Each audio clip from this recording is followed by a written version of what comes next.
Ça tourne. C'est bon? Figaro, Figaro, Figaro, Figaro.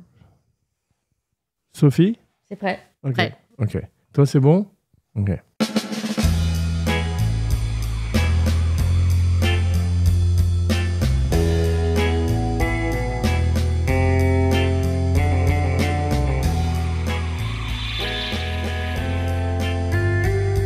Bonjour et bienvenue dans Kinopod, le podcast grand écran.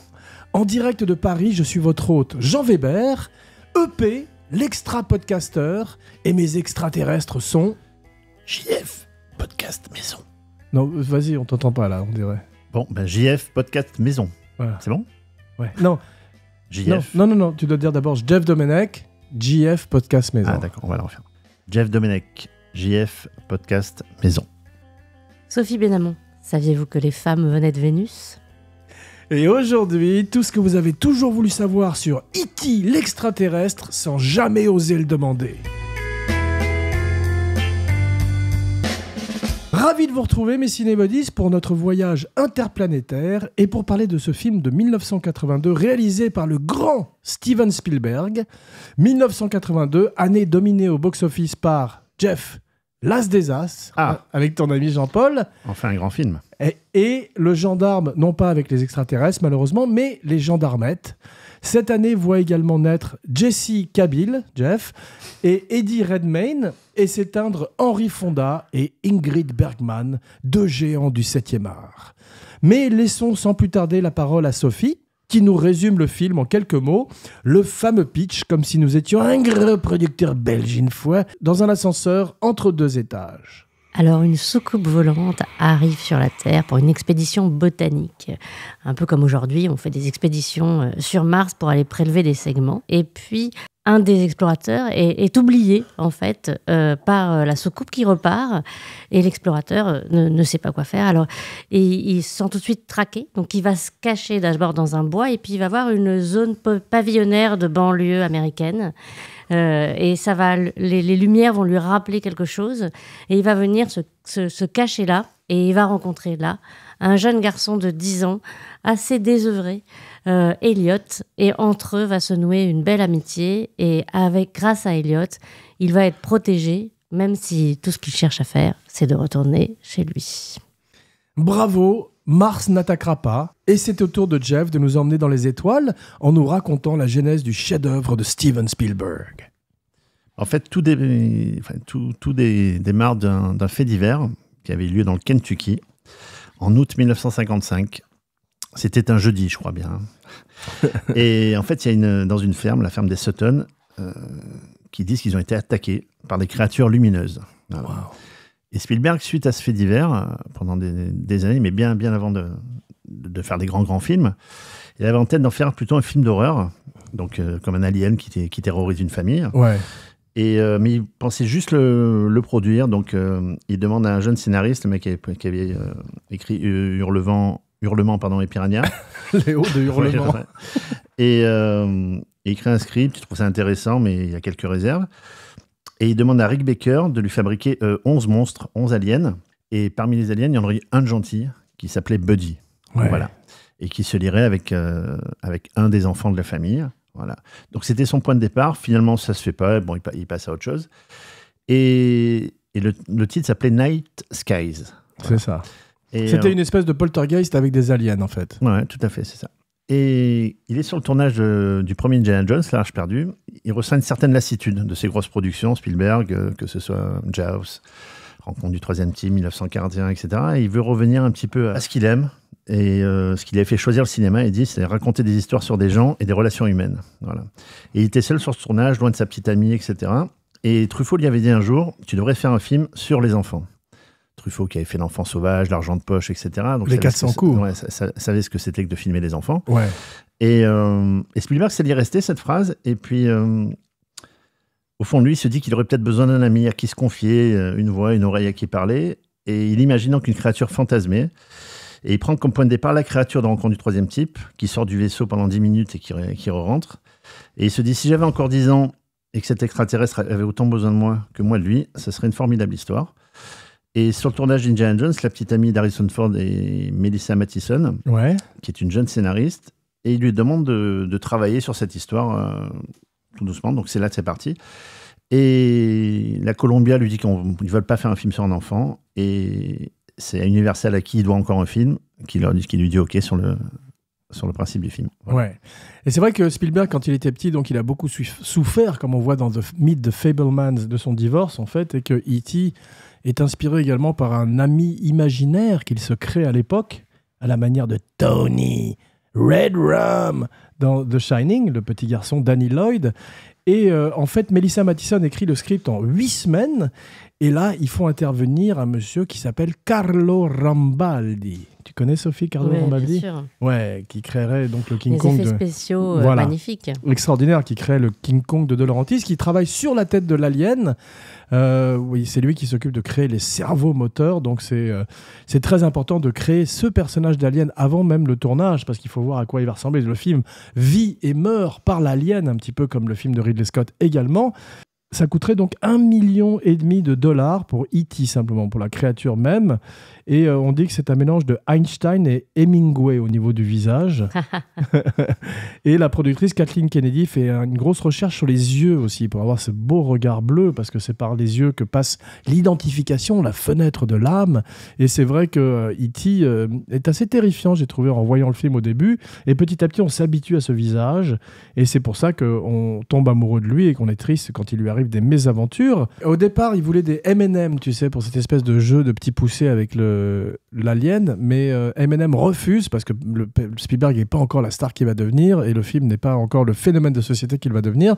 Et finalement, c'est les petits bonbons Reese's, je ne sais pas si vous connaissez, avec du peanut butter dedans, qui finissent par faire le deal avec le studio, et ça boosterait leur vente de 70%, donc M&M s'en mord les doigts, et Spielberg va avoir plus de 100 enfants pour Elliot. Ce qui nous amène à Sophie, une étoile au firmament de Kinopod, qui nous parle un peu plus du casting du film. Alors, c'était très compliqué le casting, parce que caster des enfants, comme on le sait, c'est pile ou face. On tombe bien ou on tombe pas bien. On découvre Harry Potter ou pas. Spielberg, c'est un film, comme tu l'as dit, comme vous l'avez tous dit, un petit peu autobiographique, qui raconte sa vie d'enfant, de parents séparés, dans une banlieue pavillonnaire. Donc, finalement, il cherche un peu un jeune Spielberg. Il cherche quelqu'un d'un peu timide, d'un peu blessé à l'intérieur, surtout parce que il faut savoir qu'aux États-Unis, on finit l'école assez tôt, et il y a ce moment très blanc de l'après-midi où on s'ennuie énormément avant que les parents rentrent du boulot. Et c'est dans cet espace vide, en fait, que Elliot va rencontrer E.T. Et c'est dans cet espace vide où il s'ennuie, où il pleure sa vie passée du couple de ses parents unis, dans cette banlieue où il n'y a pas grand-chose à faire. On le voit, hein, c'est que des petits pavillons les uns à côté des autres. Il n'y a rien du tout.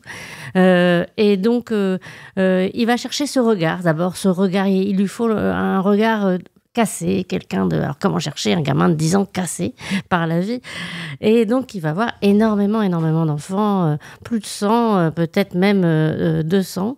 Et quelqu'un va lui parler d'un film qui s'appelle L'homme dans l'ombre de Jack Fish. Et dans ce film, il y a un jeune petit garçon qui va tout de suite plaire à Steven Spielberg. Et après de multiples auditions, il va porter son dévolu. Enfin, il va choisir Henry Thomas. Donc, Henry Thomas, donc, il passe le casting et il se met à raconter la mort de son chien. Et il se met à pleurer pendant le casting. Et tout le monde, il n'y a plus un œil de sec dans la salle. Le casting director Spielberg, tout le monde est en larmes. Et c'est à ce moment-là qu'il gagne le rôle. Oui. Mais il leur avait tous demandé de raconter quelque chose de triste, justement, pour voir. Moi, c'était la rencontre avec Jeff, j'ai raconté. Mais pendant le casting, Spielberg l'annonce. Il n'a pas fini sa scène. Il fait « Kids, you got the job ». Ah oui, carrément, ouais. Okay, kid, you got the job.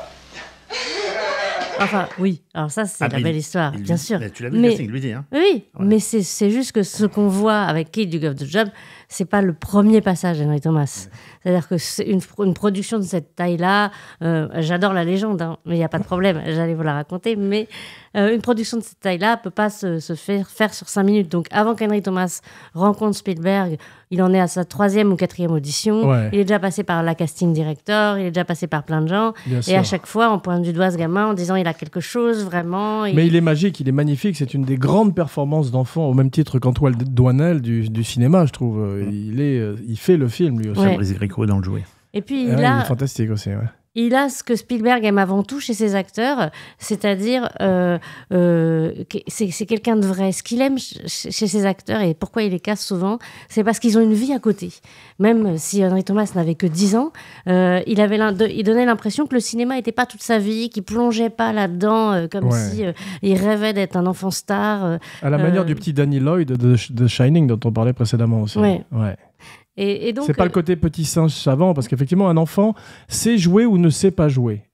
C'est la loterie, c'est un coup de chance, si tu veux. ouais. Et là, Spielberg a beaucoup de chance avec Henry Thomas. Et c'est pour ça qu'il redirigera Un enfant dans avec Hailey Joel Osment. Et ça va moins bien se passer parce qu'Hailey Joel... Oh, si, il devra dire son nom.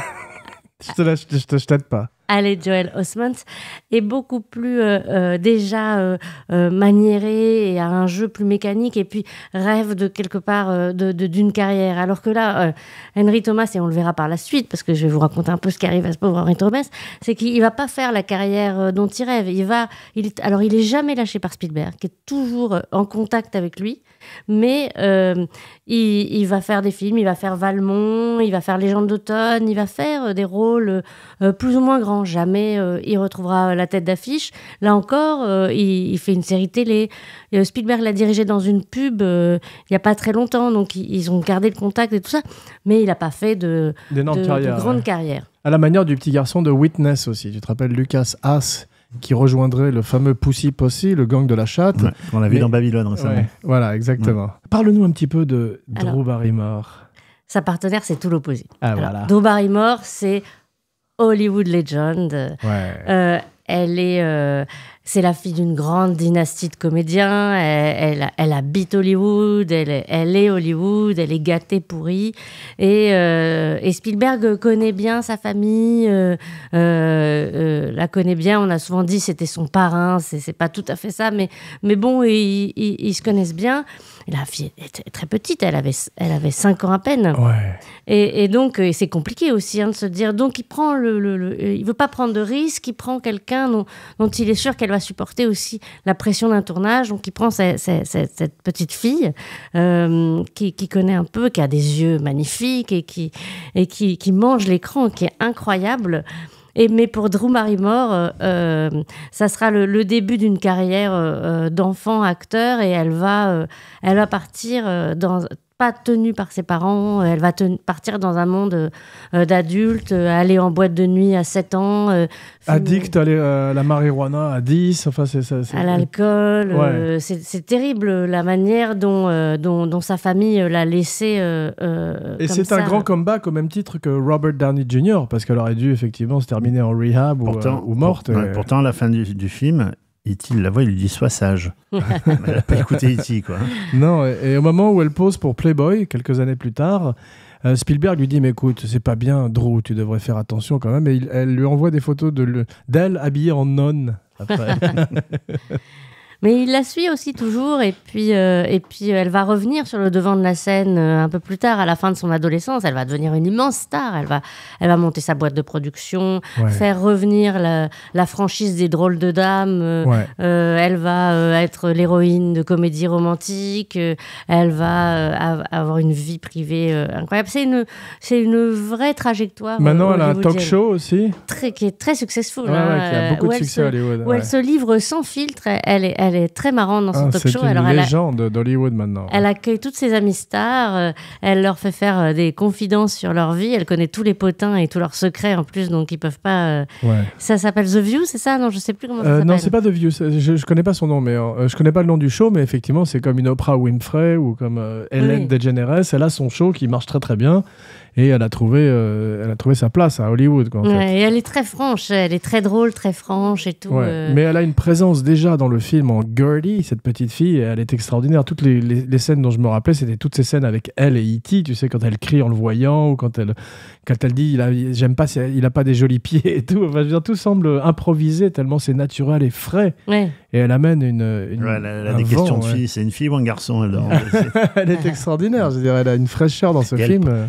C'est la seule qui pensait que E.T. était vrai dans le film. C'est drôle. Oui, normal vu son âge. C'est touchant. Ils ont continué à lui faire croire tout le long du tournage. Ouais. Mais le film prépare Steven Spielberg à la paternité, puisqu'il se retrouve entouré de tous ses enfants et il les dirige selon les conseils de Truffaut merveilleusement, effectivement. On voit également le travail qu'avait fait Charles Laughton sur La Nuit du Chasseur. Tu sais, il y a des images de ça dans le making-of et tu vois qu'il est aussi très attentif et attentionné avec les enfants à la manière de Spielberg ou à la manière de Kubrick, avec le petit Danny Lloyd une fois de plus, parce que Danny Lloyd ne savait pas qu'il était dans un film d'horreur.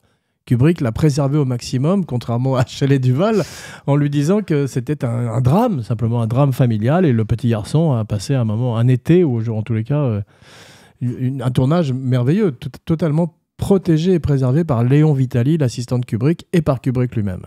Mais que Spielberg raconte sa vie, donc en fait, il a envie de préserver ses enfants comme il aurait aimé être préservé lui-même. Ouais. C'est vraiment, avant qu'il la raconte véritablement dans The Fabelmans, on peut dire qu'E.T. c'est la première version de Fabelmans, c'est-à-dire Absolument. c'est la première fois que Spielberg raconte son enfance, sa passion. Alors là, il se passionne pour un extraterrestre, mais finalement, cet extraterrestre symbolise son envie de raconter des histoires, exactement, son imagination. Ça m'a frappé à cette nouvelle vision, parce qu'après, en le voyant à travers le prisme de Fabelmans, cette fois-ci, je me suis rendu compte à quel point c'était un film personnel, parce que je croyais que c'était un film de science-fiction en plus, si tu veux, et en fait pas du tout. C'est vraiment peut-être le film le plus proche de Spielberg avec les Fabelmans.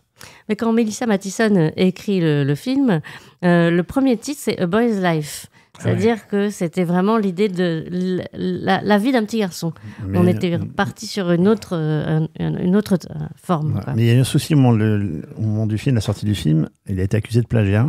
Ouais. Et parce que Melissa Mathison travaillait à Disney à une certaine époque, et on lui avait envoyé un script qui s'appelait L'enfant de l'étoile, et elle est tombée sur ce script-là, et ce serait aussi le plagiat d'un roman qui s'appelle Le Martien de Noël.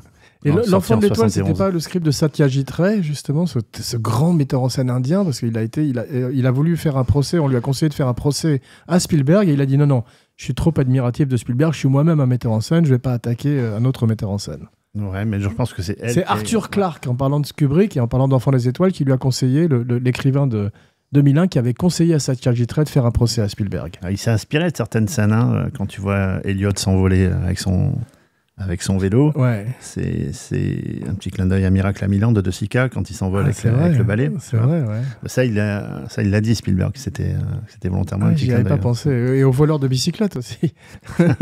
Voilà, un mix des deux. Ouais. C'est un grand admirateur à la fois de la nouvelle vague française et du néo-réalisme italien. Donc, tout ce nouvel Hollywood, tous ces jeunes loups d'Hollywood ont vu beaucoup de films européens et s'inspirent effectivement aussi bien de la nouvelle vague que de ces films néo-réalistes italiens.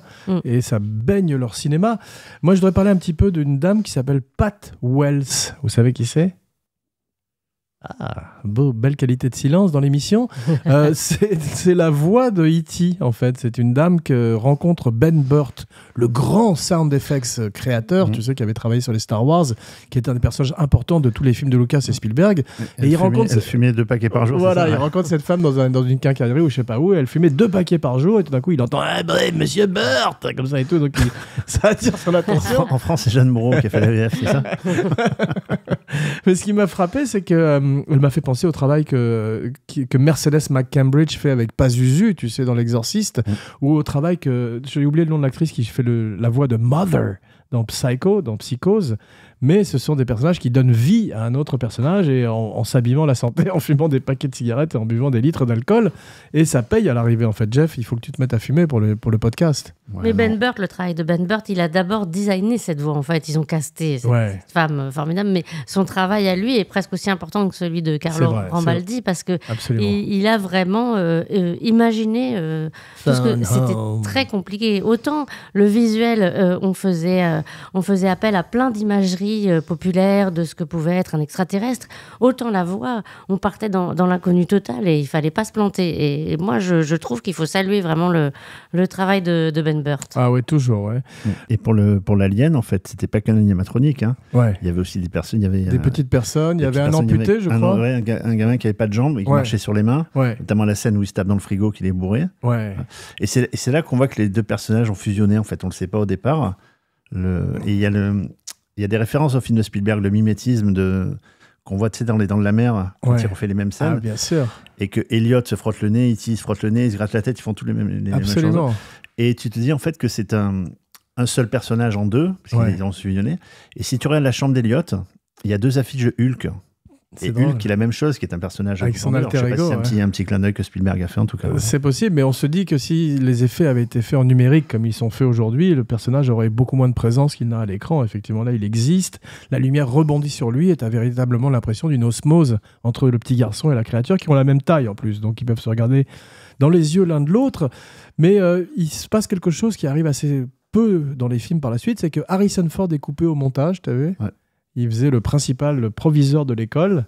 Tout à fait, oui. Ouais, et il y a un truc qui est très intéressant dans le parti pris de filmer, je m'en rappelais déjà à l'époque, c'est qu'au début, on ne voit les adultes, on ne voit que leurs jambes, tu as vu, dont l'homme aux clés qui est joué par Peter Coyote. Et c'est pas vrai, c'est pendant 1h20. Voilà. 1h20 de film, il n'y a pas un seul adulte. C'est ça, ça c'est inspiré des Tom et Jerry. Tu me diras pour Peter Coyote, Bip Bip le Coyote, c'est pas mal. C'est inspiré des cartoons, effectivement, où on ne voyait que les jambes de la dame, tu sais, dans Tom et Jerry, et on ne voyait jamais un seul adulte. C'est surtout qu'ils filment à hauteur d'enfant, en fait. C'est ça, donc on est en permanence dans le monde des enfants. Ouais. Le film est tourné à Los Angeles et dans la San Fernando Valley. Jeff, là où l'industrie du porno fleurit dans les années 70 et 80. Je sais pas. Quand je pense à San Fernando, on dit d'ailleurs, tu connais la chanson. Et c'est vrai que c'est rare de nos jours que les films soient tournés à Los Angeles, ça coûte trop cher. Tous les films partent à la Nouvelle-Orléans ou sont délocalisés ailleurs, si tu veux. Et là, il y a vraiment un parfum de Californie, au même titre que justement les films de Paul Thomas Anderson, en parlant de porno. Et le film, alors ça c'est très très rare aussi, le film est tourné dans l'ordre chronologique. Pour aider les enfants. Pour aider les enfants, absolument. Donc, voilà, et ça coûte très cher en général dans les productions. Et ils arrivent tout d'un coup à monter l'émotion petit à petit. Et moi, je me rappelle, j'avais pleuré. J'étais avec mon père, j'étais tout petit, et quand la lumière s'était rallumée à la fin, je voyais que mon père avait les yeux humides et qu'il essayait de se cacher pour pas qu'on voit qu'il avait pleuré, si tu veux. Mais en particulier, ce passage où E.T. est tout desséché dans la rivière, là, c'est terrible, et qu'il commence à mourir parce qu'il se désynchronise du petit, tu vois, il le laisse vivre et lui part mourir. Ça, c'est difficile de ne pas être très touché. Et encore, cette fois-ci, j'avais les c'est la première grande tristesse au cinéma que tu ressens quand tu es gamin. Moi, je me rappelle, c'était une sortie en classe scolaire. On était allé voir le film et tout le monde pleurait. Tu vois E.T. tout blanc, là. C'est terrible. En train de mourir dans l'eau. Même encore, quand tu le vois aujourd'hui, c'est toujours assez... Mais c'est très intelligent, ça, d'avoir fait monter l'attachement entre E.T. et Elliot, et puis de vraiment que l'acteur, jeune acteur, ait à jouer cette séparation. Ça donne quelque chose de pas fin et de totalement déchirant. Spielberg, il fait beaucoup de clins d'œil dans le film, soit des films qu'il a déjà fait, soit des films qui seront faits plus tard. T'as la mère qui raconte Hook, Peter Pan, l'histoire de Peter Pan. Pas mon préféré de Spielberg. Non, mais c'est un film qu'il a fait, quand il arrive. Quand Elliot apprend à E.T. avec ses petits bonhommes, etc., c'est des petits bonhommes de Star Wars, puisqu'il parle de Boba Fett. Et on voit le requin des Dents de la Mer aussi. Lando Calrissian, le requin des Dents de la Mer. Quand il regarde les traces de E.T., c'est un peu comme dans Jurassic Park. C'est vrai, c'est vrai. Et donc, il fait pas mal de petits clins d'œil à son cinéma. Et il croise même un Yoda le jour d'Halloween. Ouais. C'est vrai. Et il fait un clin d'œil à son pote Lucas. Tout à fait.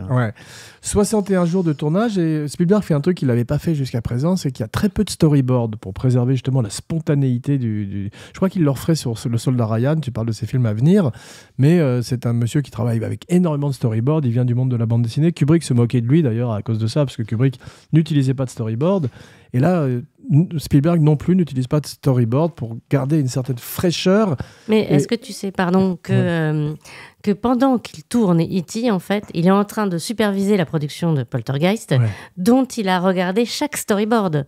Parce que Poltergeist, pour le coup, est entièrement storyboardé. Ouais. Et Spielberg a mis son nez dedans et est très attentif au film, même qu'à un moment on dira que ce n'est pas un film de Tobe Hooper, mais que c'est un film de Spielberg. Ouais, c'est vrai. Et donc c'est vraiment en parallèle d'E.T., il produit et il est très impliqué dans le Poltergeist. C'est vrai, absolument. Et maintenant, Jeff va nous parler d'un autre MVP, un Most Valuable Player, comme on dit au basketball, John Williams, la grande collaboration entre John Williams et Steven Spielberg. Ouais. Tu sais combien de films ils ont fait ensemble? 79. Non, je sais pas. 29. Waouh, j'étais pas loin. Et les rares fois où il n'a pas fait appel à lui, c'est que soit il y a un problème de planning, soit John Williams a eu des problèmes de santé. Ouais. Ça a été fait récemment sur Ready Player One, c'est Alan Silvestri qui l'a fait. D'accord. Le Pont des Espions et La Couleur Pourpre. Tu sais qui c'est qui a fait la musique de La Couleur Pourpre? Non. Quincy Jones. Ah bah tiens, à propos de Quincy Jones, excuse-moi, je fais une petite parenthèse. Tu peux. Il y a eu un audiobook qui est sorti 2 semaines avant Thriller, produit par Quincy Jones et avec Michael Jackson qui raconte l'histoire de E.T. Ah. Ouais. Très bien. Alors, c'est vrai que ça fait partie de ces grands duos. Souvent, les réalisateurs sont attachés les grands réals sont attachés à des grands musiciens. Donc, tu avais Hitchcock avec Herman, Philippe Sartre, Claude Sauté, Vladimir Cosma, Francis Weber, Delerue avec Truffaut, Pino Donaggio avec Brian De Palma. Ouais. C'est pour notre ami Laurent. Et c'est vraiment un couple hyper fidèle. C'est-à-dire que Spielberg laisse totalement les mains libres, le champ libre à Williams. Et il dit dans une phrase, quand John s'assoit au piano, ça devient son film et sa musique. Ouais. Et je le laisse faire. Un mec comme Spielberg qui maîtrise tout de A à Z, qui fasse autant confiance aveuglément à un compositeur, c'est pas rien. Bon, après, c'est vrai qu'il lui doit beaucoup. Ouais. Je me rappelle quand il s'était assis pour lui jouer Les Dents de la Mer, comme il n'y avait que 2 notes, et Spielberg lui a dit, mais ça commence quand? il croyait qu'il n'y avait pas de musique, il n'y avait pas de mélodie. Ouais. Exactement. Ouais. Voilà. Bah écoute, c'est bien. Effectivement, le film est une parabole aussi, j'ai trouvé, sur Jésus, un petit peu, avec la crucifixion, cette espèce de martyr, cette résurrection de E.T. par la suite, heureusement. Mais Spielberg nie la parabole chrétienne. Et c'est un film également sur la tolérance. Il a sa première à Cannes, Jeff. Ouais, il fait la clôture du Festival de Cannes. C'est ça. Et tout le monde en parle. Enfin, tout le monde a oublié ce qui s'est passé à Cannes cette année-là. Et tout le monde... Et Spielberg, qui avait changé le panorama du cinéma avec Les Dents de la Mer, en tous les cas, à quelques années après L'Exorciste et Le Parrain, inventant le blockbuster, le fameux blockbuster de l'été, continue avec celui-là. Le film coûte 10 millions de dollars de budget. Il en rapporte 800 millions. Donc c'est plus qu'un blockbuster, c'est un phénomène de société avec tout ce qui découle de merchandising, de jeux vidéo, de tie-in. C'était extraordinaire ce qui se passe avec ce film. Ce qui est étonnant, c'est qu'il n'y a jamais eu de suite. Non. Ouais. Alors que oui, on lui en a parlé plusieurs fois, on lui a demandé, mais c'est un souvenir d'enfance pour Spielberg et ça doit rester authentique. Il n'a jamais voulu non plus l'upgrader, le mettre en 3D, refaire les effets spéciaux. Il a refusé toutes ces propositions qu'on lui a faites. Il a juste célébré les anniversaires du film. Il a aussi souvent parlé de Cannes parce que quand il arrive à Cannes en 82, comme personne ne misait vraiment un copec sur son petit film intimiste où il y avait 0 star et qui était considéré, comme tu l'as dit, comme une pause un peu dans sa carrière. Il arrive à Cannes, il ne sait pas du tout ce qu'il va avoir, si le film va plaire ou non. Et quand le film est présenté et qu'il a une ovation incroyable par le public, adulte, il est bouleversé. Et là, il sent qu'il a fait quelque chose et qu'il tient un truc. Mais... En plus, le film remporte un gros succès critique, parce qu'en général, c'est rare d'avoir à la fois le public et le critique. Il surpasse Star Wars de son pote Lucas, et après, il y aura une espèce de rivalité fraternelle entre les deux à chaque film. Et il faudrait attendre Jurassic Park pour que E.T. soit détrôné de la première place du box-office, donc par Spielberg lui-même. On pense à Cameron qui se détrône lui-même avec Avatar et Titanic, si tu veux. Donc, ce sont vraiment les géants du 7e art en Amérique maintenant. C'est la nouvelle grammaire. T'as vu l'édition spéciale? On peut parler un petit peu. Parce que, bon, en fait, Spielberg revisiterait plusieurs fois le film. D'abord pour le parc d'attractions, tu sais, Universal, où il tourne des images, où on est dans le vélo, on visite E.T. sur sa planète. Et également pour une publicité, c'est peut-être celle dont tu parlais, où Henry Thomas joue le rôle de nouveau d'Eliot. Et on voit E.T., il est devenu un père de famille, si tu veux. Et je sais plus quoi, c'était pour Comcast, pour un truc de communication. Et ça devait être pendant un Super Bowl, mais c'est les seules fois où Spielberg, ou en tous les cas, la franchise, où le film est revisité. Mais il a regretté d'avoir retouché son film. Il a dit, c'est vrai, j'ai fait une erreur. Parce qu'il il a voulu remplacer... Parle-nous de ce qu'il a remplacé. Ouais. Bah ouais, il avait remplacé les fameux fusils des policiers lorsqu'ils attendent, ils sont face aux enfants, par des talkie-walkie. Ouais. Parce que les gens commençaient à dire oui, c'est pas normal qu'on présente des armes aux enfants, etc. C'est vrai qu'il avait fait ça, mais il est revenu en arrière. Dès le début du film, tu vois les gamins, ils entendent du bruit dans le petit garage, là. Ils prennent tous des gros couteaux pour aller leur pisser. Et puis ils nous parlent de ces fusils. Puis Spielberg l'a regretté finalement d'avoir retouché le film. Il a rechangé dans l'autre sens après, non ? Ouais, mais c'est ce que ferait Lucas aussi avec son édition spéciale de Star Wars, qu'on lui reprocherait beaucoup, tu vois, où il inclut Jabba the Hutt et il supprime des choses. Et c'est vrai qu'une fois qu'un film est fait, on ne devrait pas le retoucher des années plus tard, en fait. Dans cette fameuse scène où il va chercher sa pizza là, et qu'ils sortent tous, ils ont entendu du bruit. Si tu regardes bien au sol, il y a des marques, il y a les gaffeurs, tu sais, avec les croix, et les petits qui s'arrêtent pile dessus, quoi. Il remplace le mot terroriste par le mot hippie également dans l'édition spéciale. Ouais. Vous avez entendu parler du scandale de Atari, du jeu vidéo de Atari ? Non. C'est qu'Atari fait un jeu vidéo E.T. à l'époque et le jeu est tellement pourri qu'ils arrêtent et qu'ils discontinuent. Ça coule carrément Atari, ça coule presque l'industrie du jeu vidéo à l'époque qui est en devenir, si tu veux. Et ils partent dans le désert pour enterrer des centaines de milliers de cassettes de jeux vidéo pour les faire disparaître, justement. Et depuis, c'est devenu une légende des jeux vidéo. Mais cherche les cassettes. Voilà, tout le monde parle de ces fameux jeux vidéo qui étaient tellement pourris qu'ils ont failli mettre un fin à l'industrie du jeu vidéo à l'époque. On parlait de l'équipe technique du film tout à l'heure. Spielberg, il a longtemps cherché son chef-op sur le film. Ouais. Et il avait demandé à Vittorio Storaro, qui avait fait coup de cœur avec Coppola. Mais il avait eu tellement de problèmes par rapport au syndicat américain, c'est un Italien le mec, il a dit à Spielberg, si tu viens tourner en Italie, je te fais le film, mais je ne retournerai jamais à Hollywood. Et Spielberg essayait d'avoir les syndicats, de dealer avec eux, de marchander un peu, etc. Et c'était hors de question, c'était de gros problèmes. Et en fait, il a fait appel à un ami d'enfance avec qui il avait fait son premier court-métrage Amblin, qui s'appelait Allen Davio. Et c'est avec lui en fait qu'il a fait le film. C'était son chef-op il a été chef-op sur plusieurs films. Étonnant. Voilà. Sophie, est-ce que tu connais le nom d'E.T. Parce qu'on l'appelle E.T. l'extraterrestre, mais Melissa Madsen a révélé son nom dans une sequel qui n'a pas été faite dans le scénario. On apprend son nom. Tu sais ce que c'est ? Bonjour. Ouais, exactement. Tu as une prononce ? Non, c'est pas ça. Elle a été surprise. La denrée. Bravo. Non, c'est Zrek. Z-R-E-K. D'accord. Elle a dit ça après Shrek ou c'était pour dire Non, c'était avant Shrek. Avant fait. C'est Spielberg qui a produit Shrek. Voilà, c'est possible qu'il soit inspiré du nom, effectivement. Et Drew Barrymore obtient le rôle après avoir fait des tests pour Poltergeist, pour la petite fille de Poltergeist. They're back. Le film resterait 1 an en salle, ce qui nous amène au moment que vous attendez tous, le commentaire play-by-play, la vision du film en Weberama. Alors, le film dure 1h55, ce qui est assez long.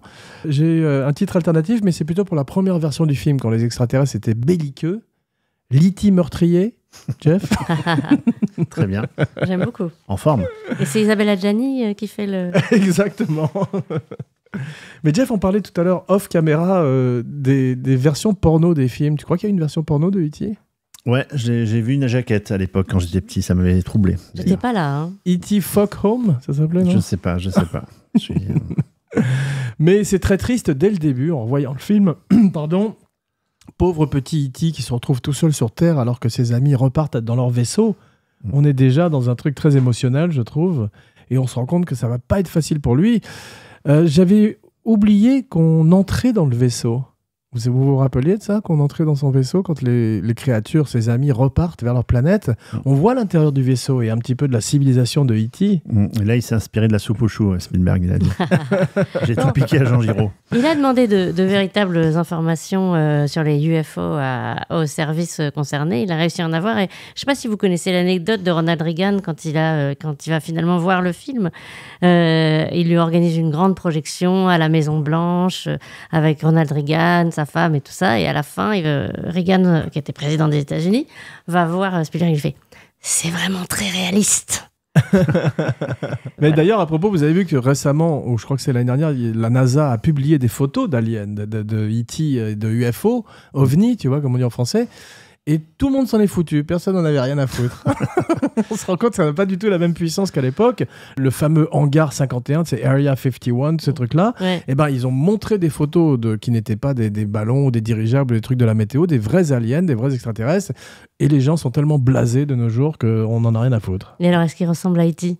Un peu, ouais. Non, il y avait une photo aussi, il ressemble plus à Rencontre du troisième type, avec ses gros yeux et tout, mais c'est toujours le même principe ce qu'on appelle les petits verts, les little grey aussi, les petits hommes gris ou verts. Et maintenant, on est passé à autre chose, tu sais, dans ce cycle de news de 24 heures où on est blasé le lendemain d'un truc qu'on a appris la veille, ben les aliens n'ont plus autant d'importance qu'ils n'avaient dans le temps. Ouais, tu disais qu'Einstein avait inspiré le visage d'E.T., mais il y avait aussi un comédien qui s'appelait Carl Sandburg. Ils sont inspirés de lui. C'est drôle. Et du chat, du concepteur d'E.T. aussi. Voilà, il avait dit ces deux trucs. Donc tu parlais du grand comédien Ronald Reagan. Et ils font un parallèle à un moment donné, il y a un petit clin d'œil avec un film de John Wayne. Ouais. Tu as vu ? Alors je sais plus quel film c'est de John Wayne, où il prend cette fille dans les bras et Elliot fait la même scène à l'école avec sa petite copine. Ouais. Et il l'embrasse. C'est rare d'avoir des enfants s'embrasser sur la bouche. Hein. Ah ouais, c'est vrai. Et d'ailleurs, c'est ce qui montre aussi la grande... ouverture d'esprit de Spielberg. Déjà à l'époque, tu as des plans, mais tu as des plans dans l'école où il y a un petit noir derrière, il y a un petit asiatique, etc. C'est les codes en vigueur aujourd'hui, malheureusement, qu'on est obligé de faire ça aujourd'hui, on est obligé de le dire, le projet des objets à le faire. Mais Spielberg, à l'époque, il avait déjà été en avance sur son temps. Déjà, pour lui, c'était quelque chose de normal que, culturellement parlant, on montre toutes les ethnies Absolument. à l'écran. Sophie, tu n'as pas parlé de Dee Wallace, qui fait la mère de Elliot. Non, bien sûr. Tu veux que je t'en parle ? Un petit peu, oui, parce qu'on... la sœur de Marcellus Wallace. I'm about to get medieval on your ass. On peut en parler brièvement, simplement, elle était dans Cujo, et je me suis demandé qui gagnerait Cujo contre E.T., Jeff, à ton avis ? Si elle se transforme comme dans Hurlement. Non, mais c'est une actrice effectivement qui était surtout connue pour des films d'horreur et qui est formidable. Elle est très émouvante dans le rôle de cette mère qui élève toute seule ses enfants parce que le père est parti au Mexique.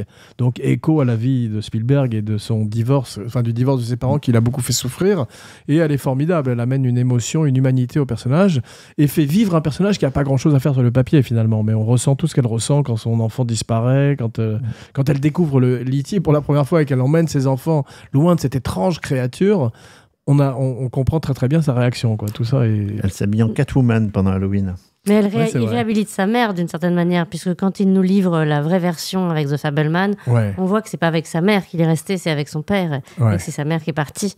Et donc là, il a gardé la mère parce que c'était ce qui était le plus logique à l'époque, et on n'aurait pas compris, ou il aurait fallu expliquer dans une fiction de 1982 pourquoi un enfant reste seul avec son père, mais en fait, dans la vraie vie, donc en mettant la mère, il était à la fois confronté au fait que sa mère était plus là, puisqu'elle avait quitté le domicile conjugal, donc il n'avait pas forcément envie d'avoir une comédienne qui faisait très, très maternelle. Et puis, mais en même temps, dans son histoire, c'est la mère qui a la garde des enfants et qui reste avec eux. Et donc, il est obligé de lui conférer quelque chose de... Donc, il y a ce double jeu de Dee Wallace où elle est à la fois un peu terrifiante et un petit peu sympathique. C'est vrai.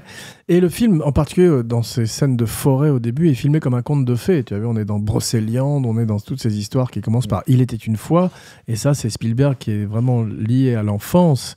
Et c'est très beau parce qu'il n'y a pas de vrais méchants dans le film. Bon, il y a le gouvernement, il y a les scientifiques, mais bon, ils font leur boulot aussi d'une certaine manière. Et on se rend compte que Peter Coyote, qui est une espèce de sous-Harrison Ford, il n'a pas fait une énorme carrière, si tu veux, est très bien, mais il n'est pas vraiment un méchant, puisqu'il finit par comprendre Elliot, il finit par comprendre que E.T. n'est pas méchant, n'est pas belliqueux.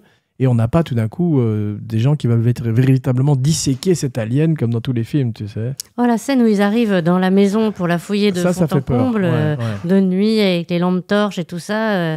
Surtout qu'ils sont habillés comme des cosmonautes, t'as vu, et ils sont très impressionnants. Ça fait peur quand t'es gamin, que tu vois ça, ça fait flipper. C'est filmé comme un film d'horreur tout d'un coup, comme ils entrent par les persiennes, comme ils entrent par les portes et tout. Comme un thriller, en fait. Exactement. Tout à fait. Et on n'a pas envie, en plus, qu'il soit trouvé. Moi, c'est un moment où je tremble encore sur mon fauteuil quand je vois ça. Ouais, et puis en plus, tu t'identifies à cette bande de gamins là. Enfin, quand t'es petit, tu vois ça, c'est qu'il y a cette course-poursuite avec les vélos. Ouais. Et d'ailleurs, si tu remarques bien, alors ça faut être observateur, Elliot, il se pète la gueule en vélo. Et la scène est juste... Alors, c'est sûrement un cascadeur qui est à sa place quand ils sont tous ensemble. Ah, c'est des spécialistes de BMX, de vélo, justement. Et à un moment donné, ils prennent un virage. Tu le reconnais parce qu'il a son pull rouge. Ouais. Et à un moment donné, il prend un virage, ils sont juste derrière une maison dans le sable. Et pouf, il se prend une gamelle. C'est coupé, mais tu vois quand même qu'il s'est pris une gamelle, le petit. C'est drôle. E.T., au début, avant qu'on ne s'habitue à lui, il fait un petit peu plastique, j'ai trouvé, avec la haute définition. Et c'est vrai qu'on voit qu'ils lui mettent plein de gel dessus pour le rendre plus réel. Mais au début, ça fait un petit peu plastoc. Et après, il est même un peu terrifiant, je trouve, par moment, si tu veux. On ne sait pas très bien ce que c'est que cette créature. Moi, si j'étais la mère, effectivement, et que je voyais ça dans ma cuisine, j'aurais peur à côté de ma fille, si tu veux. Et quand le petit garçon lui donne ses Reese's Pieces, qui sont ces pastilles de chocolat, c'est comme M&M, il pourrait tuer cet extraterrestre. Parce qu'en fait, c'est comme un chien. Tu ne leur donnes pas de chocolat et tout d'un coup, il ne sait pas quelle est l'alimentation de cet extraterrestre, si tu veux. Mais ça reste... C'est un prequel de Gremlins, finalement. C'est vrai, mais c'est une scène extraordinaire parce que c'est toujours des idées de scénario de Melissa Matheson qui écrit le script en 8 semaines et qui amène énormément d'idées comme celle dont tu as parlé, Jeff, le fait qu'ils soient liés par la pensée. Ouais, qu'ils ont fusionné ensemble. Ouais. Voilà, et quand E.T. commence à boire de la bière et à saouler la gueule, le petit garçon est saoul aussi. Il est en classe, en plus, il rote et tout. Ouais. Et il y a un parallèle entre l'homme tranquille, tu sais. C'est ça, ce que je dis tout à l'heure, le film de John Wayne, c'est l'homme tranquille. Voilà. Exactement, ouais. Une très bonne idée, c'est de ne filmer E.T. que dans la pénombre, parce qu'effectivement, si on avait ce personnage en pleine lumière, ça montrerait un peu quand même les effets spéciaux de Carlo Rambaldi.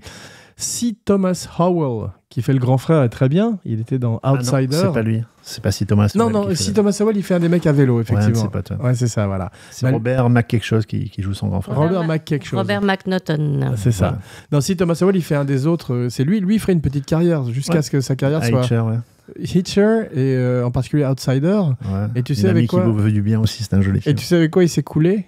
Non. Avec un film qui s'appelle Soul Man. Titanic. Oui, je me rappelle, ouais. Où il a du noir sur le visage pour se faire passer pour un noir qui va à l'université. Ouais, avec Bernie Mac. Ouais. Le grand frère joue très très bien aussi quand il découvre le E.T. C'est un très bon acteur. Il n'a pas fait carrière, lui. Mais... Non, mais on croit à la fraternité entre les deux et c'est très bien fait. Il y a un truc qui est bizarre, c'est quand le cou d'E.T. s'allonge aussi, tu sais. Oui.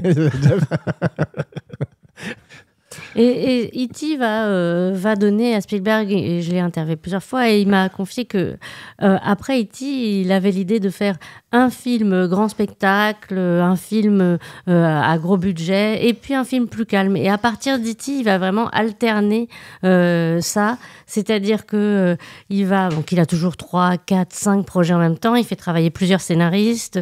Quand un scénariste est abouti, il part sur quelque chose. Et donc, il a des films à la Jurassic Park et des grosses machines. Et puis, à côté, il a ses films plus intimistes, souvent historiques. Alors, des fois, c'est pas intimiste.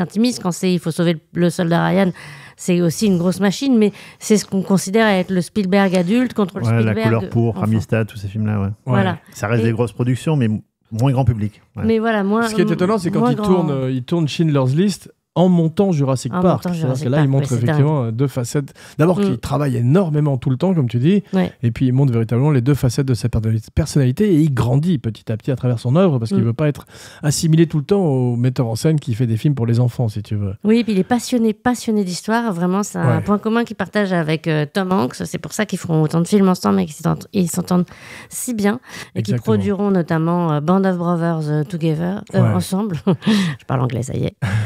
Parfaitement, comme Jeff d'ailleurs. Et donc, ce passionné d'histoire, son temps libre, le peu de temps libre qu'il a, il l'occupe à faire des recherches sur des périodes historiques et tout ça. Ouais. Et son grand kiff, c'est vraiment de plonger dans la guerre froide, dans la Deuxième Guerre mondiale, dans tout ça.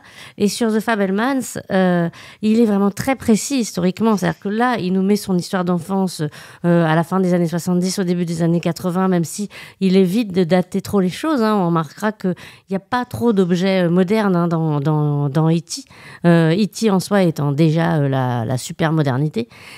Mais après, il va énormément travailler quand il fera des films d'époque sur le fait que ça reste très fidèle à la réalité historique. Ouais, c'est vrai. Donc E.T. a des pouvoirs, comme on le voit. Il y en a un qui est la télékinésie, télékinopode, et il y en a un autre qui est formidable, c'est le pouvoir de réanimation, t'as vu, parce que quand les fleurs, ça c'est magnifique, c'est fait en direct. Ça m'a rappelé une scène d'Evil Dead 2, tu te rappelles, Jeff, ou pas? Non, vas-y. C'est à l'envers, c'est qu'en fait, quand Ash voit le Evil Force, la force maléfique pour la première fois, il a une mèche de cheveux qui blanchit et il y a des fleurs à côté de lui qui meurent en direct. Ah, d'accord. Ouais. Moi, je suis très fan d'Evil Dead 3. Tu savais, Sophie, que Jean avait collaboré à Evil Dead 3? Non, pas du tout. Le running gag. Il y a une autre scène qui est magnifique, c'est quand E.T. est caché parmi les jouets. Tu as vu ça? Oui, Avec la mère ne le trouve pas. Ouais, Ou quand la petite, elle le déguise, elle le travestit. Oui. Mais qu'est-ce que t'as fait? Mais cette scène où... Comme une poupée vivante. Quoi. Exactement. Cette scène où il est caché parmi les jouets serait référencée dans Megan, le film d'horreur, où la petite poupée est cachée parmi les jouets. Et aussi, on voit ça dans Blade Runner, au moment où Pris, le personnage de Réplicant joué par Daryl Hannah, est caché parmi les jouets aussi. Ouais. Très vrai, donc ça, très c'est juste. un grand classique du cinéma. Avez-vous disséqué des grenouilles à l'école quand vous étiez petit? Ah oui, absolument. C'est quelle horreur! Pourquoi faire ça à des enfants? C'est monstrueux, c'est de torturer des grenouilles comme ça. Je crois qu'on le fait plus. J'espère. Mais le pire, c'est que nous, on s'était un peu inspiré d'E.T. et on avait piqué une grenouille. On avait pris une. Wow. Et on l'avait amenée à la cantine, donc on l'avait mise dans le sac, la pauvre grenouille. Et il y avait, tu sais, quand tu manges à la cantine, en fait, toi, t'as pas connu ça, la cantine, évidemment, mais on avait des grands. Le dessert, c'était des grands saladiers avec du fromage blanc. Et on a mis une des grenouilles dedans. Oh. Et elle est restée. Et donc on a entendu un hurlement. Ouais. Parce que lorsque ils ont commencé à se servir, la grenouille qui s'est mise à sauter, elle était toute blanche. Elle était vivante quand même. Ouais. Oui, elle était vivante. Ouais. Non, je crois que vous l'aviez noyée dans du fromage blanc.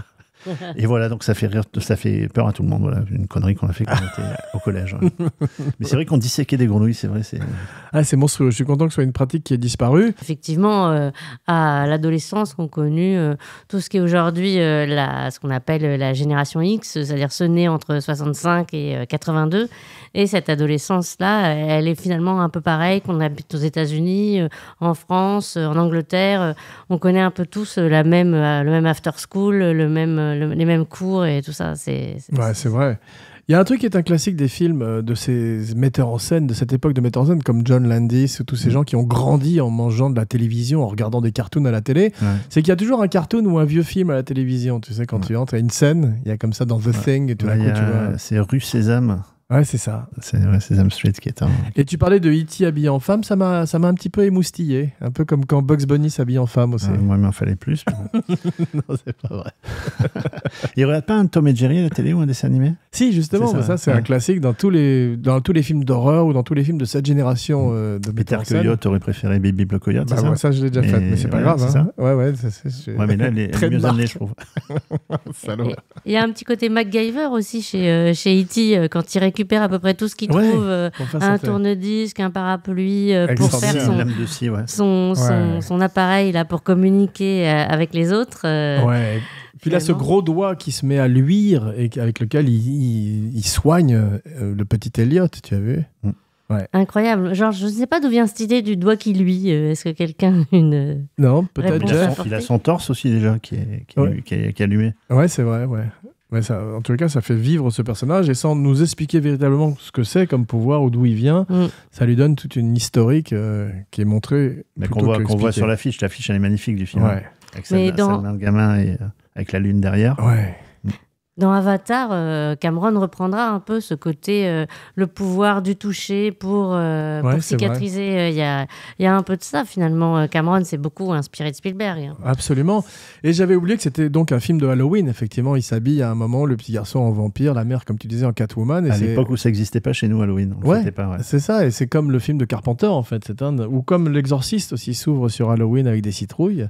Ouais. Donc, ce sont des films qui sont liés à la fête de la sorcière de Samhain. La scène super culte du film, quand le gamin passe devant la lune, c'est devenu le logo d'Amblin. Exactement. Alors, il y a la même scène, il passe aussi devant un soleil couchant. Ouais. Mais celle qui est restée, c'est quand il passe sur la lune. Devant la lune, ça serait référencé peut-être par Batman 1989. Ça a été repris dans plein de films, bien sûr. À chaque fois. C'est terrible, donc quand on disait quand E.T. est tout sec dans la rivière, là, parce qu'il y a un raton laveur à côté de lui, t'as vu? Et puis tu penses que c'est un vrai, parce qu'à l'époque, il n'y avait pas d'image. Ouais, exactement. Il prendre un raton laveur. Ah non, c'est affreux, ouais. Parce qu'il était en train de le manger, tu sais pas. Ouais.